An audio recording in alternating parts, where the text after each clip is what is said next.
அனைவருக்கும் வணக்கம். இந்த மும்மொழி கொள்கை விவகாரத்தை திசை திருப்பும் விதமாக பாஜக நிறைய குரலை வித்தைகள்லாம் காட்டிக்கிட்டு இருக்காங்க. விஜய் அவர்களை விட்டு அறிக்கை விடுறதா இருக்கட்டும், இந்த மாதிரி பல விஷயங்கள் பண்ணிக்கிட்டு இருக்காங்க.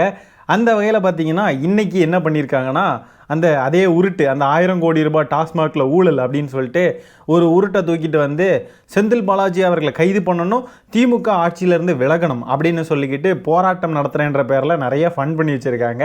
அண்ணாமலைஜி, ஹெச் ராஜாஜி, வானதி சீனிவாசனுக்கா, இந்த மாதிரி பல பாஜக நிர்வாகிகள் இன்னைக்கு கைது செய்யப்பட்டிருக்காங்க.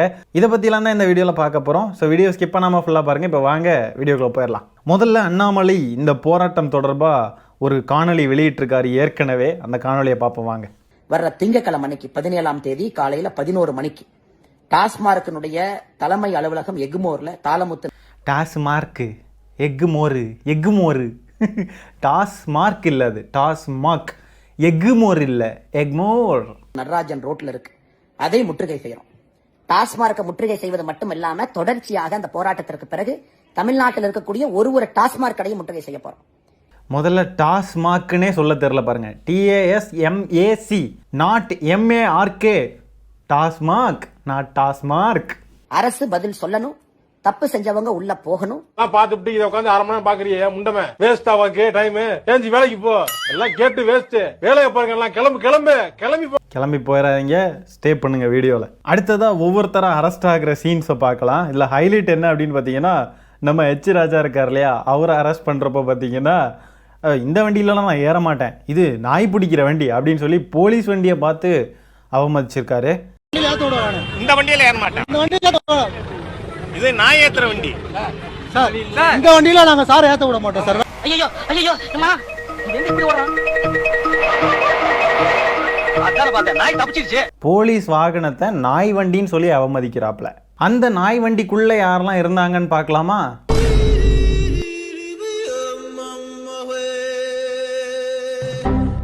மக்கள் சில பேர் என்ன கருத்து தெரிவிக்கிறாங்கன்னா, நான் தெரிவிக்கலப்பா, என்ன திரும்ப சொல்றாங்க, நாய் வண்டியில் இந்த நாயை ஏற்றக்கூடாது, இந்த நாய் மேலே தான் வண்டியை ஏற்றணும் அப்படின்லாம் சொல்லி கருத்து தெரிவிக்கிறாங்க. அவங்க எந்த நாயை குறிக்கிறாங்கன்னு எனக்கு தெரியல. உங்களுக்கு அந்த நாய் யாருன்றது தெரிஞ்சால் கமெண்ட்டில் பதிவு பண்ணுங்க, எனக்கு தெரில.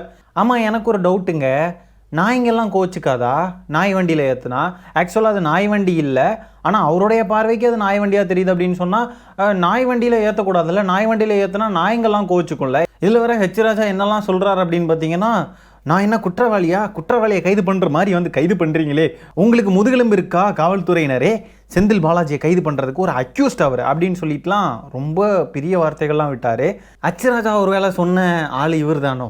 காவலர்கள் ஏறக்கூடிய வண்டியை நாய் பிடிக்கிற வண்டி அப்படின்னு சொல்கிறத வன்மையாக நான் கண்டிக்கிறேன். இப்போ என்னுடைய கோரிக்கை என்னென்னா, சாமானிய மக்கள் இதே வார்த்தையை பதிவு பண்ணியிருந்தா என்ன நடந்திருக்குமோ அதே இவங்களுக்கும் நடக்கணும்ல, அதே ட்ரீட்மெண்ட்டை இவருக்கும் கொடுக்கணும் அப்படின்றது என்னுடைய கோரிக்கை.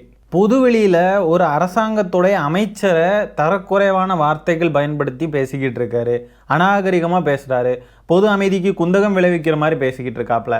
எல்லாரையுமே கைது பண்ணுற வண்டியில் இவர் ஏற மாட்டாராம், இவருக்கு மட்டும் தனி வண்டி இவருக்கு வேணுமா? சென்னை மாநகராட்சிக்கு உட்பட்ட பகுதிகளில் சுற்றி திரியும் தெருநாய்களை பிடித்து நாய் இனக்கட்டுப்பாடு அறுவை சிகிச்சை செய்யும் பணி தீவிரப்படுத்தப்பட்டுள்ளது. பொதுமக்களின் புகார்களை தொடர்ந்து சென்னை மாநகராட்சிக்கு உட்பட்ட தெருக்களில் சுற்றி திரியும் தெருநாய்களை பிடிக்கும் பணியில் மாநகராட்சி தீவிரமாக இறங்கியுள்ளது. இந்த வண்டியில ஏற மாட்டேனா? இது நாய் ஏத்துற வண்டி, இதுதான் நாய் ஏத்துற வண்டியில நாங்க ஏத்தணும். 856 தெருநாய்கள் பிடிக்கப்பட்டு 695 நாய்களுக்கு இனக்கட்டுப்பாடு அறுவை சிகிச்சை அளிக்கப்பட்டுள்ளது. மேலும் வெறிநாய்க்கடி தடுப்பூசியும் போடப்பட்டு பிடித்த இடத்திலேயே விடப்பட்டு வருகிறது. லாஸ்ட்ல அந்த பார்க்கிங் சவுண்டு தாங்க அல்டிமேட். எவன் பார்த்த வேலையோ தெரியல, அருமையான வேலைடாங்க. இவங்களெல்லாம் மனநல காப்பகம் வெஹிக்கிளில் தானே ஏற்றி விடணும், போலீஸார் வாகனத்தில் ஏற்றக்கூடாதே. அண்ணாமலை அவர்கள் இன்னொரு சாட்டை எடுத்து அவரை அடிச்சுக்கிற சம்பவம் நாளைக்கு இல்லைனா நாளை கழிச்சு கூட நடக்க வாய்ப்பு இருக்கு. ஏன்னா கடுமையான இந்த இப்பேற்பட்ட போராளிகளை நாய் வண்டியில் ஏற்றிட்டாங்க அப்படின்னு சொல்லிட்டு புரளையை கிளப்பி விட்டுருக்காங்கல்ல, அதை கண்டித்து உண்மையாகவே நாய் வண்டின்னு நினச்சிட்டு அவர் போராடினாலும் போராடுவாப்புல. பார்ப்போம் என்ன நடக்குன்னு. இப்போ அண்ணாமலை அவர்கள் அரெஸ்டான வீடியோ லைட்டாக பார்ப்போம் வாங்க. நான் எப்பவுமே கோஆபரேட் தானே சொல்றேன். எப்பாச்சும் காவல்துறை விட்டு கிட்ட கொடுத்துருக்கீங்க, நீங்க தான் நேர்மையா நடந்துக்கணும்.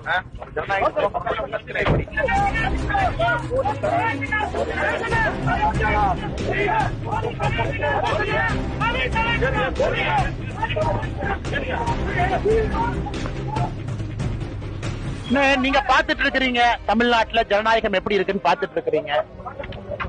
ஒரு 1000 கோடி ரூபாய்க்கு மேல தவறு நடந்திருக்கு. ஜனநாயகத்தை படுகொலியில சொல்லி இருக்கிறாங்க. காவல்துறை எப்படி ஏவல் துறையா பயன்படுத்துறாங்கன்னு பாக்குறீங்க. பாரதிய ஜனதா கட்சி என்ன காவல்துறைக்கு எப்பொழுதுமே மரியாதை கொடுக்கக்கூடிய ஒரு கட்சியா இருக்கும். அதான் இன்னைக்கு பிரச்சனையே. அதனால இது note this point your honour.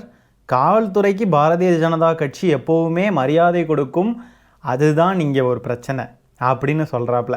அப்போது காவல்துறைக்கு மரியாதை கொடுக்கறது பிரச்சனையாக இவர் பார்க்குறாரா? காவல்துறைக்கு நாங்கள் மரியாதை கொடுக்கறத நிறுத்தணும்னா நிறுத்திப்போம் அப்படின்னு சொல்லி காவல்துறைக்கே மிரட்டல் விடுக்கிறாப்லையா?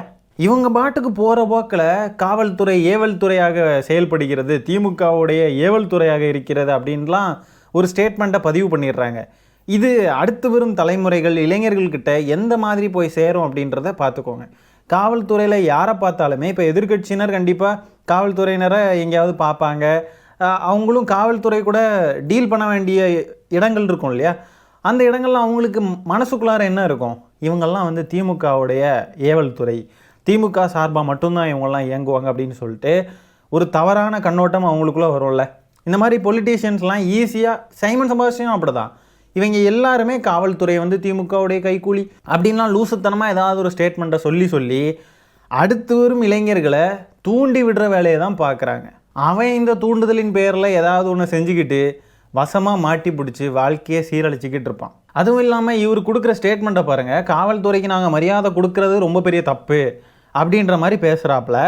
அப்படின்னா அவருடைய கட்சியில் இருக்கிற இளைஞர்களுக்கு இது எப்படி போய் கன்வே ஆகும்? காவல்துறைக்கு அப்போ மரியாதை கொடுக்கக்கூடாது, அண்ணாமலை அவர்கள் காவல்துறைக்கு மரியாதை கொடுக்கறத ரொம்ப கஷ்டப்பட்டு ஜனநாயகத்தை மீறிடக்கூடாது அப்படின்றதுக்காக தான் அந்த மரியாதையை அவர் கொடுக்குறாரு. ஆனால் மரியாதை கொடுக்கறதுக்கு டிசர்விங்கான துறை காவல்துறை கிடையாது, காவல்துறையில் பணிபுரிகிற யாருமே மரியாதைக்கு டிசர்விங் கிடையாது அப்படின்ற மாதிரி ஒரு எண்ணம் இந்த இளைஞர்களுக்கு வருமா வராதா? இதெல்லாம் இருக்கட்டும், நீயா நானா ஷோவை எதுக்கு நீங்கள் மிரட்டி வரவிடாமாக்குனீங்க?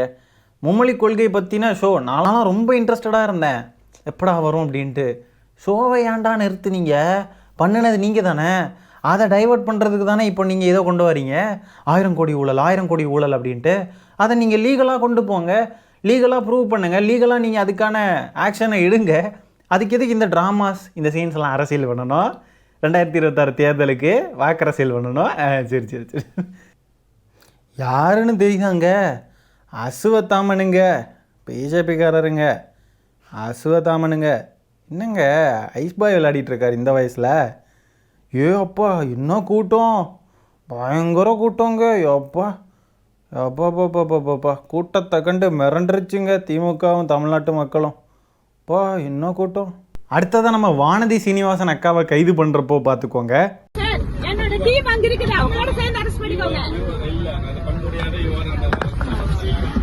the interest of maintenance of public order under 170 BNSS, you are under ours. You feel a cooperation. Sir, definitely I will join with my team and after that you can arrest. No argument here. No, நீங்க argument பண்ணீங்கன்னா 172 BNSS.